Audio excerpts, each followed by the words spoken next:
আজ আমাদের নেপালে তৃতীয় দিন এবং পোখরাতে দ্বিতীয় দিন। আপনি যদি আমার নেপাল সিরিজের প্রথম দুটি ভিডিও দেখে থাকেন তাহলে আপনি জানেন আমরা এখন আছি পোখরাতে। আর পোখরাতে পৌঁছে দ্বিতীয় দিন আমরা চলে গেছিলাম পোখরা শহরটা ঘুরে দেখতে। পোখরা শহরটি ভীষণ সুন্দর। পোখরাতে পুরো শহরে ছড়িয়ে রয়েছে প্রচুর প্রাচীন মন্দির এবং পাহাড়ের গুহা। केव बहुत ही नैरो है। নদী, ঝর্ণা, জর্জ, হ্রদ সবকিছু মিলিয়ে এই শহরটা তো ভীষণ সুন্দর। আর পর্বতের উঁচু উঁচু শৃঙ্গগুলি চারিদিক থেকে এই শহরটাকে ভীষণ সুন্দর করে সাজিয়ে রেখেছে। আর সেদিন আমরা পোখরাতে থাকা পাহাড়, নদী, ঝর্ণা, গুহা, জর্জ, প্রাচীন মন্দির, গুহার ভেতরের মন্দির এবং ঝর্ণার সৌন্দর্যকে উপলব্ধি করার জন্য বেরিয়ে পড়েছিলাম। আর সেদিন আমাদের পোখরাতে দেখা Gupteshwar Mahadev temple, Davis falls, Shiva মন্দির, পার্বতী মন্দির, ওয়ার্ল্ড পিস প্যাগোডা বা Buddha stupa, river gorge, Mahendra cave, bat cave এবং বিন্দুবাসিনী মন্দির দেখার অভিজ্ঞতা আপনাদের সঙ্গে ভাগ করে নেওয়ার জন্যই আজকের আমার এই ভিডিও। নমস্কার বন্ধুরা, আমার নাম রাজশ্রী আর আমার বাংলা ইউটিউব চ্যানেল পথে পথে ভ্রমণে আপনাদের সকলকে স্বাগত জানাই। চলুন শুরু করা যাক। আমাদের রুম থেকে এই পর্বত শৃঙ্গটা দেখা যাচ্ছে, এটা হলো Dhaulagiri. Hello friends, good morning. নমস্কার বন্ধুরা, আজকে আমরা বেরিয়ে পড়েছি পোখরা শহরটা ঘুরে দেখার জন্য। আমরা আমাদের হোমস্টের কাছেই ট্যুর অপারেটরের একটা দোকান থেকে এই পোখরা সাইট সিনের ট্যুরটা বুক করে নিয়েছি আর ওনারাই এই বাসটা পাঠিয়েছেন। আর এখন আমরা বাসে করে যাচ্ছি পোখরা শহরটা ঘুরে দেখার জন্য। আমরা এখন পোখরা শহরের ভিতর দিয়ে চলেছি। যদিও কাঠমান্ডু হলো নেপালের রাজধানী, কিন্তু পোখরা হলো নেপালের পর্যটন রাজধানী। এই শহরটি হলো অন্নপূর্ণা পর্বতশ্রেণীর প্রবেশদ্বার। যদিও পোখরার ফেওয়া লেকই হলো এই শহরের পর্যটকদের মূল আকর্ষণ, কিন্তু এই শহরে আরো অনেক জায়গা আছে যেগুলো ফেওয়া লেকের মতনই সুন্দর এবং ভীষণ গুরুত্বপূর্ণ।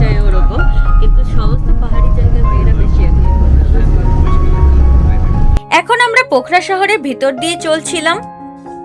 আমরা যে রাস্তা দিয়ে চলছিলাম তার আশেপাশের সৌন্দর্য কিন্তু ছিল ভীষণ সুন্দর। রাস্তার দুধারে শুধু পর্বত শ্রেণী দেখা যাচ্ছিল। আমরা আমাদের প্রথম গন্তব্যে পৌঁছে গেছি। এখানে আমরা দেখব গুপ্তেশ্বর মহাদেব মন্দির এবং ডেভিস ফলস। এই দুটি জায়গা দেখার জন্য আমাদের 30 মিনিট এবং 20 মিনিট, মোট 50 মিনিট সময় দেওয়া হয়েছে। গুপ্তেশ্বর মহাদেব মন্দির পোখরার একটি পবিত্র ভূগর্ভস্থ চুনাপাথরের গুহা মন্দির। गुप्तेश्वर। এখন আমরা প্রথমে যাব গুপ্তেশ্বর মন্দির। আর এটি হলো গুপ্তেশ্বর মহাদেব মন্দির যাওয়ার রাস্তা। গুপ্তেশ্বর মহাদেব মন্দির স্ট্রিট নাম্বার 14 বা 14 নম্বর স্ট্রিটে অবস্থিত। প্রথমে আমরা একটা বাজারের মতো জায়গা দিয়ে যাচ্ছিলাম, তাই বুঝতেই পারিনি কখন মন্দিরের সামনে এসে পৌঁছে গেছি। মন্দিরে পৌঁছেই আমরা প্রথমেই টিকিট কেটে নিলাম। 100 করে। প্রথমে আমাদের এই কাউন্টার থেকে টিকিট কাটতে হবে। আর টিকিটের দাম হলো নেপালি 100 টাকা প্রতিজন। টিকিট কাউন্টারে প্রচন্ড ভিড় ছিল, অনেক লম্বা লাইনে দাঁড়িয়ে টিকিট কাটতে হয়েছিল আমাদের। টিকিট কাটতেও কিন্তু অনেকটা সময় লেগে গিয়েছিল। এই মন্দিরটি সকাল 6টা থেকে সন্ধ্যে 6টা অবধি খোলা থাকে। গুপ্তেশ্বর মহাদেব মন্দির খুব সুন্দর একটি মন্দির এবং পোখরার মূল পর্যটন আকর্ষণ কেন্দ্রগুলির মধ্যে একটি। এই গুহাটির খুব কাছেই আছে ডেভিস ফলস। আর ওই ডেভিস ফলস বা ডেভিস জলপ্রপাতের জল এখানে এই কেভ অর্থাৎ গুহার ভিতর দিয়ে প্রবাহিত হয়। আর এই গুহার ভিতরে জলপ্রপাতটিকে দেখতে আরো সুন্দর লাগে। আর এখন আমরা এই সিঁড়ি দিয়ে সেই গুহার দিকেই যাচ্ছি। গুহার দিকে যাওয়ার রাস্তাটা কিন্তু অনেকটা লম্বা, কিন্তু এই পুরো রাস্তাটা মূর্তি দিয়ে এত সুন্দর করে সাজানো ছিল যে এই সমস্ত ছবি মূর্তি দেখতে দেখতে কখন যে কেভের দরজায় পৌঁছে গেলাম বুঝতেই পারিনি।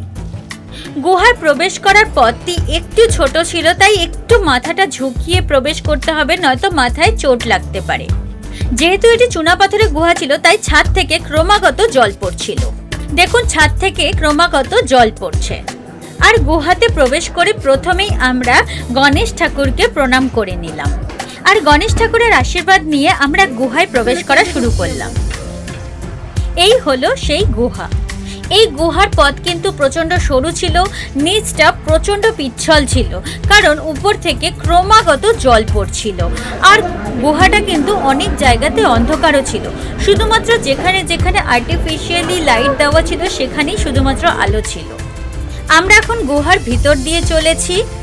এই আর্টিফিশিয়াল আলোগুলো ছাড়া গুহার ভিতরে স্বাভাবিক ন্যাচারাল লাইট কিন্তু একেবারেই ছিল না, অর্থাৎ এই গুহার ভিতরে সূর্যের আলো প্রবেশ করে না। গুহার এই জায়গাটা কিন্তু প্রচন্ড সরু ছিল। জয় বাবা ভোলানাথ। আর কোনো কোনো জায়গায় তো গুহা প্রচন্ড সরু হয়ে গিয়েছিল এবং ভেতরে প্রচন্ড ভিড়ও ছিল। আর ভয় কিছু নেই, বাবা মা আছে না। এখন আমরা গুপ্তেশ্বর মহাদেবের শিবলিঙ্গ যেখানে আছে সেই দিকে যাচ্ছি। ভেতরে কিন্তু প্রচন্ড ভিড়, ভেতরে লাইন খুব ধীরে ধীরে আগে এগোচ্ছিল। গুহায় নিচে যেখান দিয়ে আমরা হেঁটে যাচ্ছিলাম সেই জায়গাটা প্রচন্ড পিচ্ছিল ছিল, আর উপরের ছাদ কিন্তু অলমোস্ট আমাদের মাথায় লেগে যাচ্ছে, অর্থাৎ গুহার ভিতরটা কিন্তু খুব সংকীর্ণ ছিল।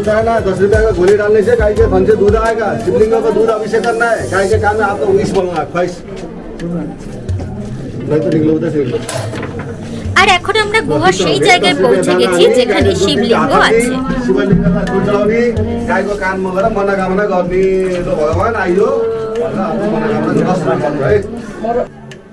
আর এখন আমরা গুপ্তেশ্বর মহাদেবের দর্শন করে গুহা থেকে বেরোচ্ছি। ক্রমাগত জল পড়ার কারণে গুহা থেকে বেরোনোর রাস্তাটাও প্রচন্ড পিচ্ছিল ছিল।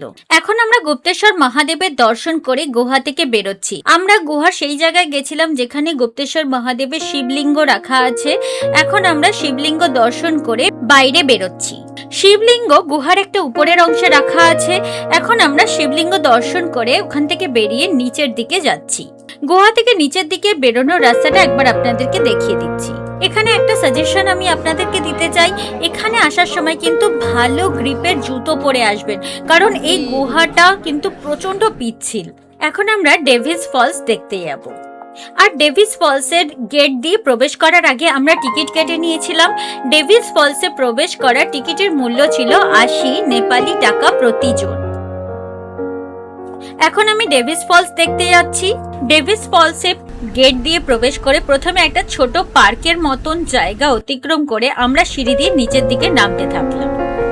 ডেভিস ফলসও কিন্তু গুপ্তেশ্বর মহাদেব মন্দিরের মতনই অনেকটা নিচে ছিল। আর ডেভিস ফলস দেখার জন্য কিন্তু আপনাকে উপর থেকে নিচে অবধি অনেকটা রাস্তা অতিক্রম করতে হবে। এই ডেভিস ফলস তৈরি হয়েছে পাডিখোলা স্রোত থেকে। এটি হলো এই ডেভিলস ফলস। আর ওই যে গুহাটা দেখা যাচ্ছে ওটাই ছিল গুপ্তেশ্বর মহাদেবের কেভ, যেখান থেকে আমরা এই ডেভিলস ফলস বা জলপ্রপাতটি দেখতে পাচ্ছিলাম।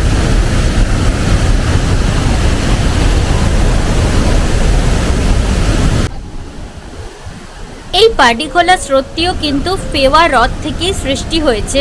এই পাডিখোলা স্রোতটি এই জায়গায় এসে গুপ্তেশ্বর মহাদেব গুহার ভিতরে প্রবেশ করে এবং যখন গুপ্তেশ্বর গুহা থেকে এটি বেরোয় ওটার নাম হয় তখন ফুসরিখোলা নদী। এই ডেভিস জলপ্রপাতটি কিন্তু সত্যি ভীষণ সুন্দর। এর দুদিকে থাকা পাহাড় এর সৌন্দর্য আরো বাড়িয়ে দেয়। আমরা এখন গুপ্তেশ্বর মহাদেব মন্দির এবং গুহা এবং ডেভিস ফলস অর্থাৎ ডেভিস জলপ্রপাত দুটোকে সম্পূর্ণ করে বাসে এসে বসে আছি।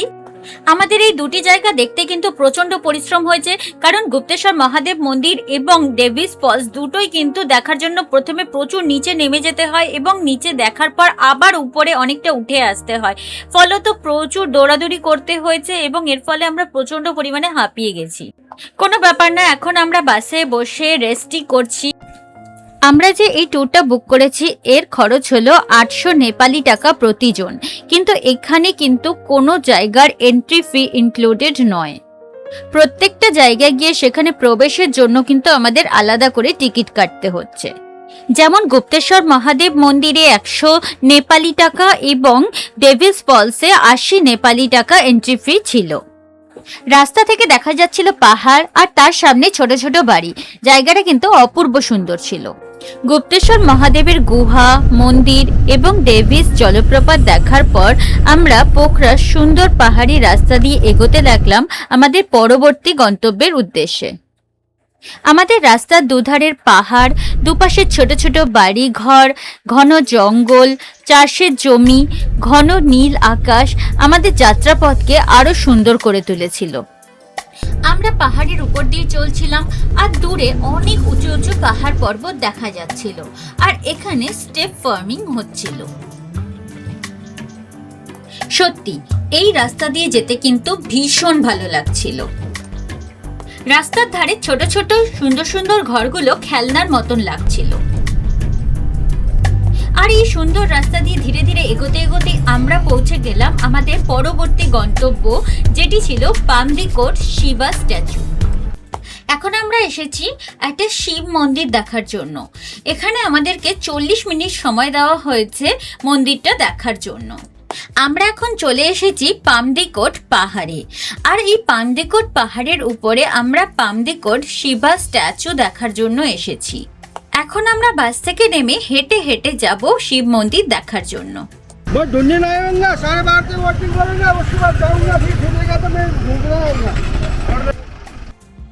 বাস থেকে নেমে আবার আমরা হেঁটে হেঁটে পাহাড়ে ওঠা শুরু করলাম শিব মন্দির দেখতে যাওয়ার জন্য। এখানে আমরা হাঁটতে হাঁটতে যেটা বুঝতে পারছি, মন্দিরটা কিন্তু অনেকটা উঁচুতে, অর্থাৎ আপনাকে পাহাড় বেয়ে অনেকটা উপরে উঠতে হবে। কিন্তু এখানে হেঁটে হেঁটে যেতে হবে এটা বাধ্যতামূলক নয়, এখানে কিন্তু বাইক সার্ভিসও অ্যাভেলেবেল আছে। যেরকম কেদারনাথ বা বৈষ্ণবদেবীতে ঘোড়া, পালকি, ডুলি এগুলো চলে, তেমনি এখানে বাইক চলছে। আর যখন আমরা বাইরে বেরোই তখন বিভিন্ন রকমের মানুষের সঙ্গে আমাদের পরিচয় হয়, কত মানুষের সঙ্গে আমাদের কত সুন্দর সুন্দর অভিজ্ঞতা সঞ্চয় হয়। এই দিদি সেদিন আমাদের সঙ্গে বাসে ছিলেন, আমাদের সঙ্গে একসঙ্গে ট্যুর করছিলেন।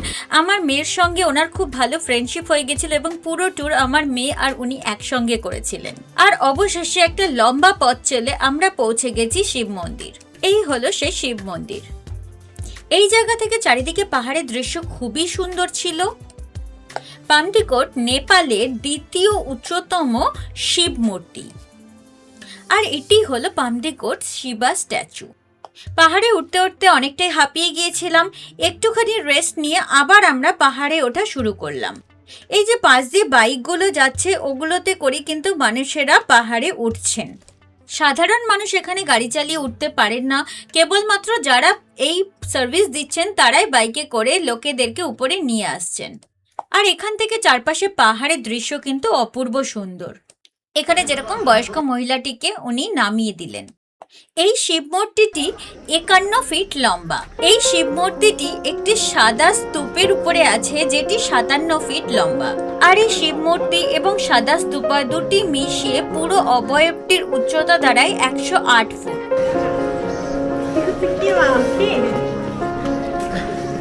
অবশেষে পৌঁছে গেছি মন্দিরে।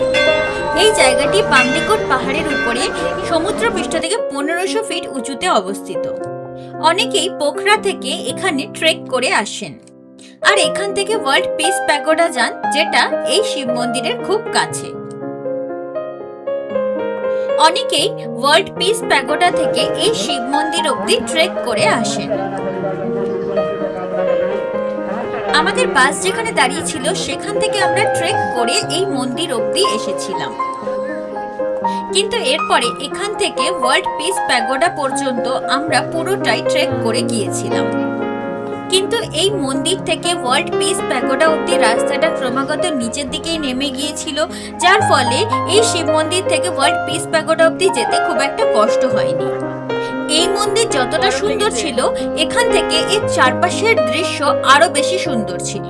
এই জায়গাটির কোনো ঐতিহাসিক গুরুত্ব আছে কিনা তা আমি জানি না, কিন্তু এই শিব মন্দিরটা শুধুমাত্র পর্যটন আকর্ষণ বৃদ্ধির জন্যই তৈরি করা হয়েছে। তবে এই জায়গায় এই স্ট্যাচু কিন্তু খুব সুন্দর লাগছে। আর এই মন্দিরের চারিদিকে প্রচুর শিবলিঙ্গ আছে, যা এই মন্দিরটিকে আরো সুন্দর করে তোলে। আর এই জায়গা থেকে চারিদিকের পাহাড় আর উপত্যকার দৃশ্য কিন্তু ভীষণ সুন্দর লাগছিল। আর এখান থেকে ওইদিকে যে আরেকটা পাহাড় দেখা যাচ্ছে তার উপরে আছে পার্বতী মন্দির। এটাই হলো ওই পার্বতী মন্দির। এখানে পাশাপাশি দুটি পাহাড়ে একটাতে শিব মন্দির আর আরেকটাতে পার্বতী মন্দির, এভাবেই ওনারা বানিয়েছেন। চারিদিকের অভূতপূর্ব পাহাড় আর উপত্যকার সৌন্দর্যের মাঝখানে এই শিব পার্বতীর মন্দির একটা আলাদা মাত্রা যোগ করেছে। এখানে প্রাকৃতিক সৌন্দর্যের সাথে আধ্যাত্মিকতার এক অপূর্ব মেলবন্ধনের অস্তিত্ব অনুভব করা যায়। সত্যি এখানে এসে শুধুমাত্র এই জায়গায় দাঁড়িয়ে এই পুরো উপত্যকার প্রাকৃতিক সৌন্দর্যকে উপভোগ করতেই ইচ্ছা করছিল, এতটাই সুন্দর ছিল এই জায়গাটা।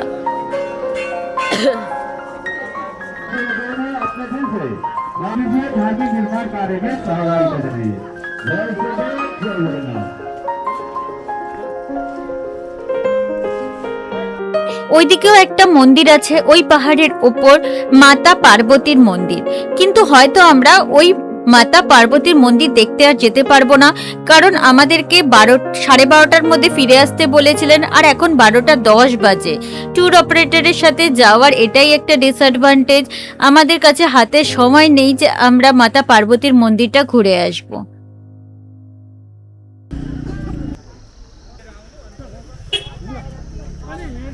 এই জায়গাটা থেকে বাদিকে গেলে আমরা পৌঁছে যেতাম সেইখানে যেখানে আমাদের বাস দাঁড়িয়ে আছে, কিন্তু আমি সোজা চলে এলাম এই মাতা পার্বতীর মন্দিরের দিকে, একটুখানি মন্দিরটা অল্প হলেও দেখে যেতে আর আপনাদেরকেও একটু মন্দিরটা দেখানোর জন্য।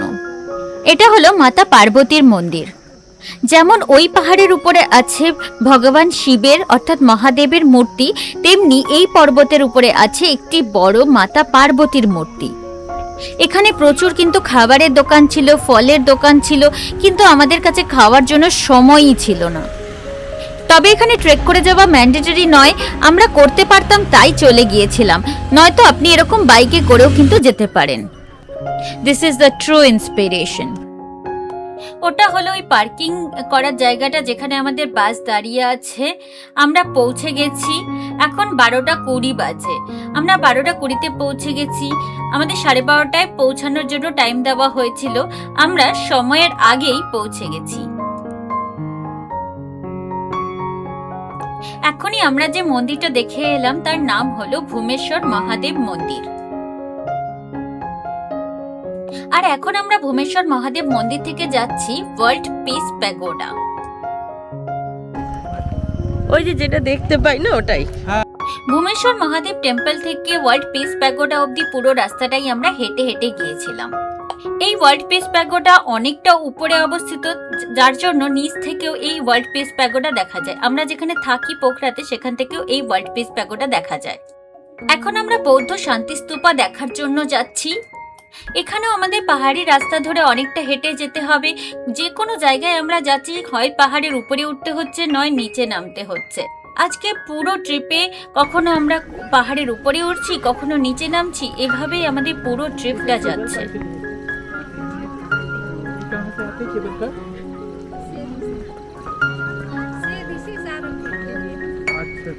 हम लोग सहारनपुर भी जाएंगे?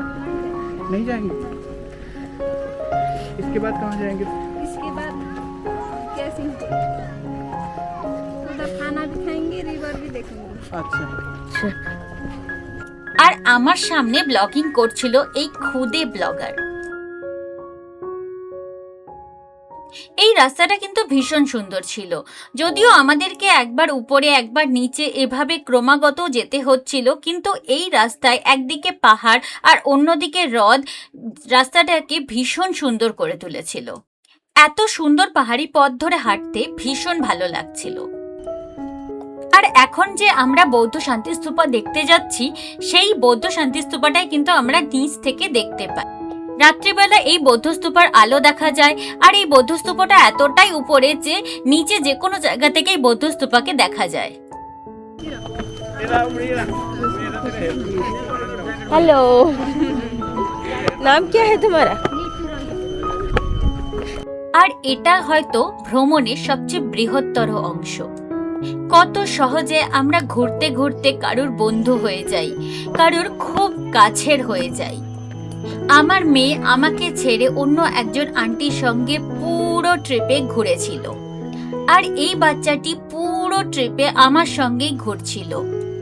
ওর মাও নিশ্চিন্তে অন্য জায়গায় ঘুরছিল, আর এই বাচ্চাটা তো আমাকে ছাড়ছিলই না, পুরো ট্রিপে আমার সঙ্গেই ঘুরছিল।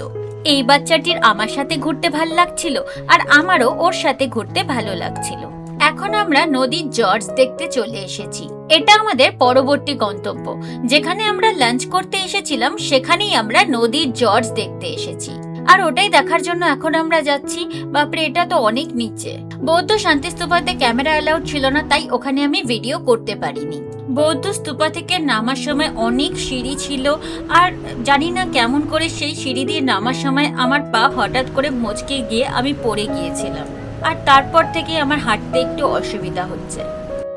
এই নদীটা এখানে নিচ দিয়ে বয়ে চলেছে, আর এখানে জর্জ দেখতে আসার জন্য আবার আমাকে এতগুলো সিঁড়ি বেয়ে নিচে নেমে আসতে হলো। এখানে সিঁড়ি দিয়ে হেঁটে আসতে আমার খুব কষ্ট হচ্ছিল, কারণ আমি এই সময় হাঁটতেই পারছিলাম না। বৌদ্ধ স্তূপায় সিঁড়ি দিয়ে নামার সময় আমি যেভাবে পড়ে আমার পাটা মচকে গিয়েছিল, আমি নিজে নিজে উঠতেই পারিনি। আমি একজন টুরিস্টের হেল্প নিয়ে উঠেছিলাম। এখানে নদীটা জর্জ তৈরি করেছে, কিন্তু এখানে এই জর্জ ভীষণ সুন্দর ছিল। এটা কিন্তু প্রচন্ড গভীর। যা কিছু হয়ে যাক, এই জর্জ মিস করার তো প্রশ্নই ওঠে না। वो पानी में हाथ डालो।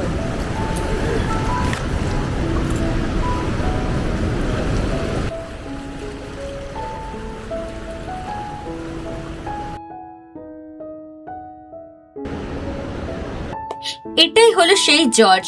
নদী এখানে জর্জ তৈরি করেছে।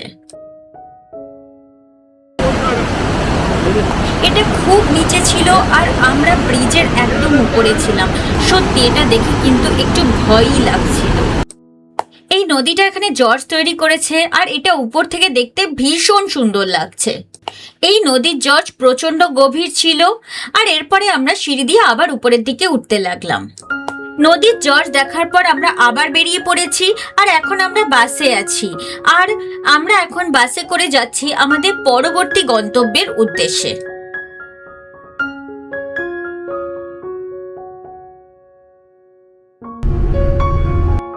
এখন আমরা এসেছি মহেন্দ্র কেভ দেখার জন্য। এটা আজকের আমাদের পঞ্চম গন্তব্য, আর এখানে অবধি আস্তে আস্তে আমাদের এনার্জি পুরো ড্রেন হয়ে গেছে, কারণ আমাদেরকে বারবার সিঁড়ি দিয়ে উপরে আর নিচে চড়তে আর উঠতে হচ্ছে। তার জন্য আমাদের এখন আর একদম এনার্জি নেই। এখন আমরা মহেন্দ্র কেভ দেখতে যাব, আর আমাদের সামনে আছে এই মহেন্দ্র কেভ।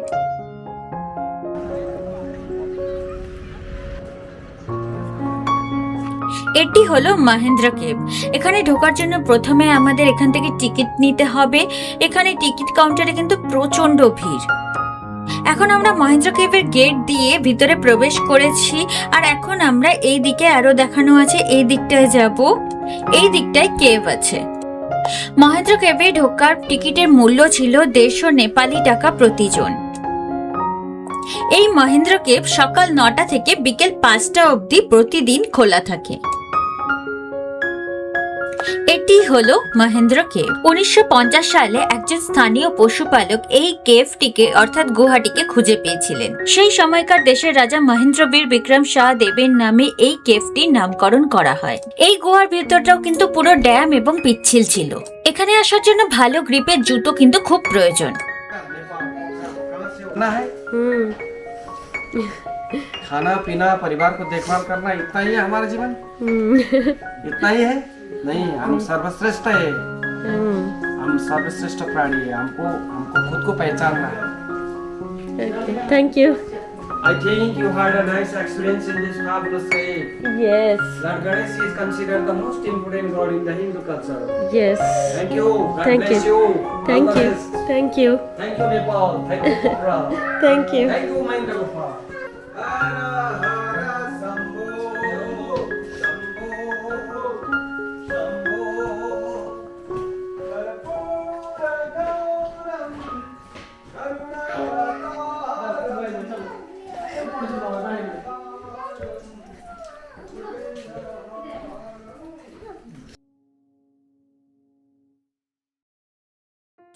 আর কিছু দূর এগোনোর পর রাস্তাটা পুরোই কাদা কাদা হয়ে গিয়েছিল, এবং এখানে পা কিন্তু প্রচন্ড স্লিপ করছিল। এখানে এই পাহাড়ে গুহার ভিতরে কিন্তু খুব অন্ধকারও ছিল, তাই একটু কিন্তু সাবধানে আস্তে আস্তে ধীরে ধীরে চলতে হচ্ছিল। কিন্তু আপনার যদি রোমাঞ্চ ভালো লাগে তাহলে কিন্তু আপনার এই কেভে, এই গুহার ভিতর দিয়ে হেঁটে হেঁটে যেতে কিন্তু ভীষণ ভালো লাগবে। আমার এই গুহার ভিতর দিয়ে হাঁটতে ভীষণ ভালো লাগছিল। এখানে একটা সুন্দর রোমাঞ্চের স্বাদ পাওয়া যাচ্ছিল, কিন্তু আমার পা মচকে যাওয়ার জন্য আমার একটু এখানে হাঁটতে কষ্ট হচ্ছিল। না তো আমার এই কেভের ভিতরের রাস্তাটা ভীষণ ভালো লাগছিল। ওই দেখো ওখানে ওরা কেমন ঢুকেছে। এখানে নিচে কাদা হয়ে গিয়েছিল, ছাদ থেকে ক্রমাগত জল পড়ছিল, ভিতরটা পুরো অন্ধকার ছিল। শুধুমাত্র যেখানে এই আর্টিফিশিয়াল লাইটগুলো ওনারা ইনস্টল করে রেখেছেন সেগুলোই শুধু ছিল, বাকি পুরো গুহাটাই কিন্তু অন্ধকারই ছিল। এই গুহার ভিতরে সূর্যের আলো প্রবেশ করছিল না। এই গুহাটি পাহাড়ের উপরে সমুদ্রপৃষ্ঠ থেকে প্রায় 1100 মিটার উপরে অবস্থিত, আর এটি একটি প্রাকৃতিক চুনাপাথরের গুহা। এখন আমরা মহেন্দ্র কেভ দেখে ফিরে চলে এসেছি, আর এখন আমরা যাচ্ছি ব্যাট কেভ দেখার জন্য।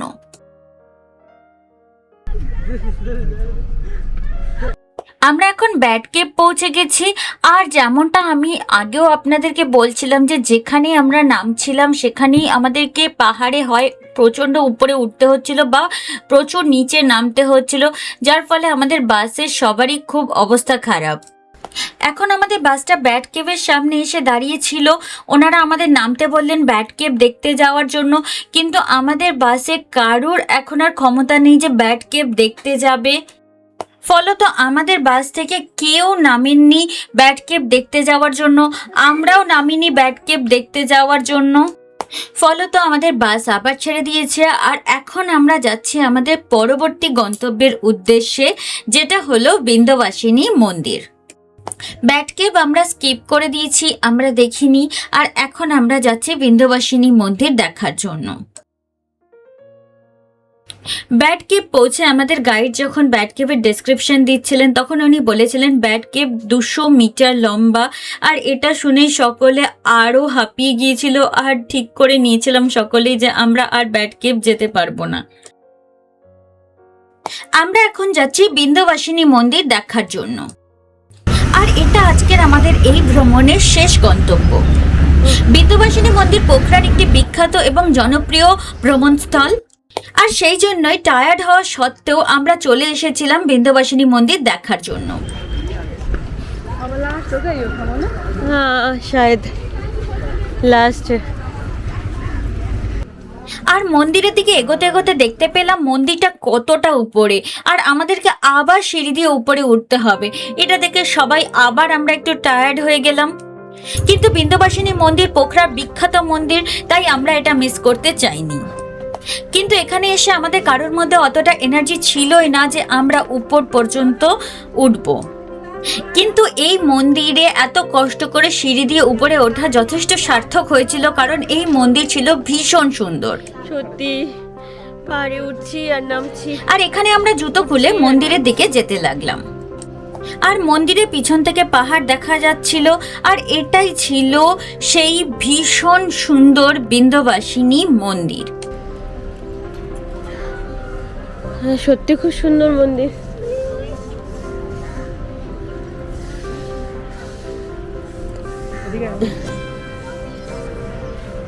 সত্যি খুব সুন্দর মন্দির। বিন্ধ্যবাসিনী এখানকার পোখরার ফেমাস টেম্পল।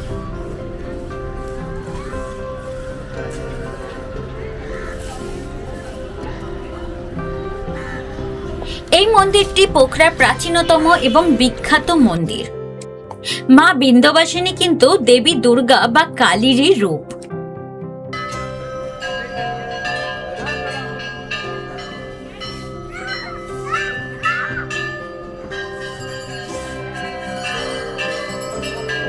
ঐতিহাসিক মতে রাজা সিদ্ধিনারায়ণ শাহ মায়ের এই মূর্তিটি ভারত থেকে নিয়ে এসেছিলেন। আর এখানে মা বিন্ধ্যবাসিনীর মন্দির ছাড়াও ভগবান শিব, সরস্বতী, গণেশ এবং হনুমানজির মন্দিরও ছিল। এটি হলো রাধাকৃষ্ণ মন্দির। এই রাধাকৃষ্ণ টেম্পল। এটি হলো সীতারাম মন্দির। এই লক্ষ্মীনারায়ণ। এখন আমরা যাচ্ছি শিব মন্দির দেখার জন্য। অনেকেই বিশ্বাস করেন যে মথুরাতে দেবকী এবং বাসুদেবের অষ্টম পুত্র কৃষ্ণের সঙ্গে যে কন্যাকে বদলানো হয়েছিল অর্থাৎ দেবী যোগমায়া, সেই দেবীরই মন্দির এটি। এখন আমি বিন্ধ্যবাসিনী মন্দির ঘুরে চলে এসেছি আর এখন আমরা যাচ্ছি বাসে ওঠার জন্য।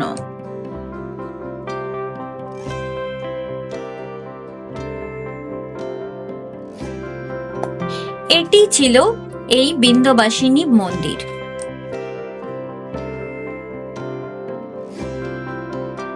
আজ পর্যন্ত আমরা যতগুলো জায়গায় ভ্রমণ করেছি, এই ভ্রমণটা ছিল সবচেয়ে কঠিনতম ভ্রমণ আমাদের জন্য। কারণ আমরা যেখানেই যাচ্ছিলাম সেখানে হয় আমাদের খুব উপরে উঠতে হচ্ছিল অথবা আমাদের খুব নিচে নামতে হচ্ছিল। এত উপরে ওঠা এবং নামা করতে করতে আমাদের অবস্থা খারাপ হয়ে গিয়েছিল। আর যখন আমরা বৌদ্ধ স্তূপা ঘুরতে গিয়েছিলাম সেখানে অনেকগুলো সিঁড়ি দিয়ে নামতে হচ্ছিল। একটা সিঁড়িতে আমি একটু অমনোযোগী হয়ে গিয়েছিলাম, যার ফলে একটা সিঁড়ি আমি দেখতে পাইনি এবং সিঁড়িতে নামার সময় আমি পড়ে গিয়েছিলাম আর আমার পা মচকে গিয়েছিল। আর এর থেকে খারাপ পরিস্থিতি আর কি হতে পারে, যেখানে প্রত্যেকটা জায়গায় শুধু উপরে যেতে হচ্ছিল, নিচে নামতে হচ্ছিল, গুহার ভিতর দিয়ে স্লিপারি গুহার ভিতর দিয়ে যেতে হচ্ছিল, সেখানে আমার পা মচকে গিয়েছিল। কিন্তু কি আর করা যাবে, ওই অবস্থা তো আমি সমস্ত জায়গাগুলো কভার করে নিয়েছি। তখন অতটা বুঝতে পারিনি, এখন বাড়িতে ফিরে এসে পায়ে প্রচন্ড ব্যথা হচ্ছে। আর আমাদের আজকে ট্যুরটা এরকম ছিল, হয় বাস আপনাকে আপনার বাড়িতে ড্রপ করবে নয়তো ফেওয়া লেকে ড্রপ করবে। আমাদের বাসের বাকি সবাই ফেওয়া লেক চলে গেছিল, কিন্তু আমার পায়ের অবস্থার জন্য আমি বাড়ি চলে এসেছিলাম। আর আজকের এই ভিডিওটা আপনার কেমন লাগলো আমাকে অবশ্যই জানাবেন। যদি ভিডিওটা ভালো লেগে থাকে তাহলে অবশ্যই ভিডিওটিকে একটি লাইক করবেন এবং এই ধরনের ভিডিও আরো দেখার জন্য চ্যানেলটিকে অবশ্যই সাবস্ক্রাইব করবেন এবং সাবস্ক্রাইব করার সময় বেল আইকনটা অবশ্যই প্রেস করবেন, তাতে আমি যখনই কোনো ভিডিও আপলোড করব তার ইনস্ট্যান্ট নোটিফিকেশন আপনার কাছে পৌঁছে যাবে। আজ এই পর্যন্তই, আবার দেখা হবে। আপনাদের সকলকে অসংখ্য ধন্যবাদ ভিডিওটি দেখার জন্য।